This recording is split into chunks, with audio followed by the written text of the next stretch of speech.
Hi అండి, welcome to my channel. అందరూ బాగున్నారా? ఈరోజు నేను చాలా సింపుల్గానే టేస్టీగా అయిపోయే రబడీ రెసిపీ చూపిస్తున్నానండి.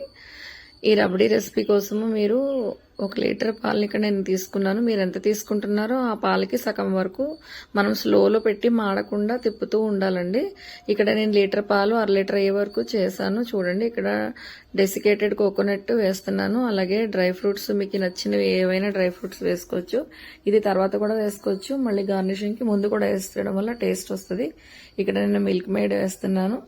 కండెన్స్ మిల్క్ ఏదో ఒకటి, ఏ కంపెనీ అయినా మీకు నచ్చింది వేసుకోవచ్చు. ఇక్కడ ఇలాచీ పౌడర్ కూడా వేసాను. వేసిన తర్వాత చూడండి, ఇక్కడ నేను మిల్క్ పౌడర్ తీసుకుంటున్నాను.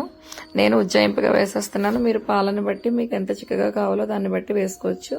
అంటే కొంచెం మనకి పలుచగా కావాలంటే, మరీ పలుచగా బాగుండదు. ఇది మీడియంగా కావాలంటే మీడియంగా వేసుకోవచ్చు, లేదా తిక్కగా కావాలంటే వేసుకోవచ్చు.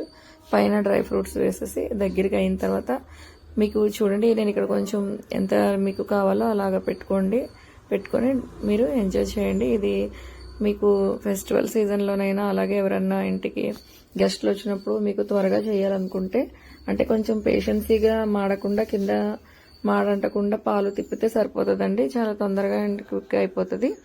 కానీ చాలా చాలా టేస్టీగా ఉంటుంది. మీకు నచ్చితే లైక్ చేయండి, షేర్ చేయండి, కామెంట్ చేయండి. ఫ్రెండ్స్ అండ్ ఫ్యామిలీతో చేసి ఎలా వచ్చిందో కామెంట్ చేసి చెప్పండి. Thank you for watching.